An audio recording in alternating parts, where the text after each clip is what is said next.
Hello, today I will show you the typical structural loadings and Wei Zhang. Okay. The first one you need to understand so-called dead node. Dead node is the cell weight of the structure. For example, the slab is a 150 mm thick, and it will be regarded as a cell weight. Okay.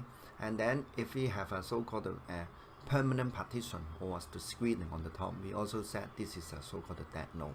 Okay, from the right hand side diagram you need to understand if the dead node is a uniform, all the loading will transfer from the slab to beam and then beams to columns, and then columns directly go down to the foundation. Okay, that's why you can see the load path will go from the top to the bottom.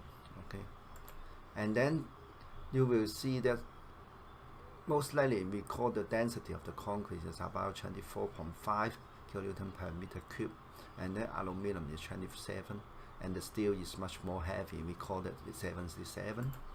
And also we need to know that sometimes the stone is very heavy, it's larger heavy than concrete is 29, and the gas is 26. That's why sometimes we push the gas door, you feel very heavy because the density of the gas is very large. Okay, and then we talk about the knife load. Knife load is more or less the same of the dead node. Is sometimes if they are regarded as a uniform, they will go down directly from the same principle I talked before, from slab to beams and then to columns. Okay, and then the knife load will be depends on the use of the building. Okay, that's why if you decide the building, most likely you need to identify the original use and then don't change frequently. Otherwise, you need the engineers to recalculate the structural analysis. For example, if I say it's a original is a residential building, and then I change to the palm room, you can see the loading is around 2 kPa increase to 7.5 kPa. That means at least 3 times. That's why you can imagine the palm load will be very heavy. For the residential is around 2, and then the roof is also 2. Okay, that's why sometimes if you have a green roof, you need to pay attention whether you have a sufficient capacity to resist the green roof loading due to the water or the drainage system. Okay, and then we go to see the wind load. Wind load naturally is due to the movement of the air. Okay, and then you will see this diagram from the right hand side.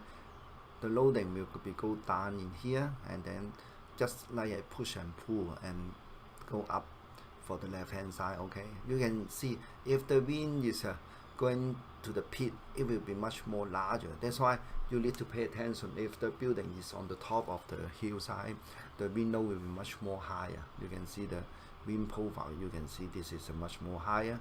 For the if the building is not on the pit, you can see the wind profile is less on the lower level. But you can see if this is on the top, you can see the cliff of the mountain. You can see the bottom wind level, wind capacity is much more, intensity is much more larger.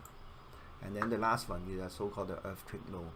Actually, due to the movement of the soil, it will be transfer the loading to the building. That's why you can see sometimes the buildings affected by the earthquake load, it will be shaking. Okay, and then you will see actually, for example, there's a fault on the earth, and then if the fault is having a movement or deformation, and then you will see the loading will be transferred from the ground to the upper levels. Okay, thank you. This is the end of the presentation. Thank you.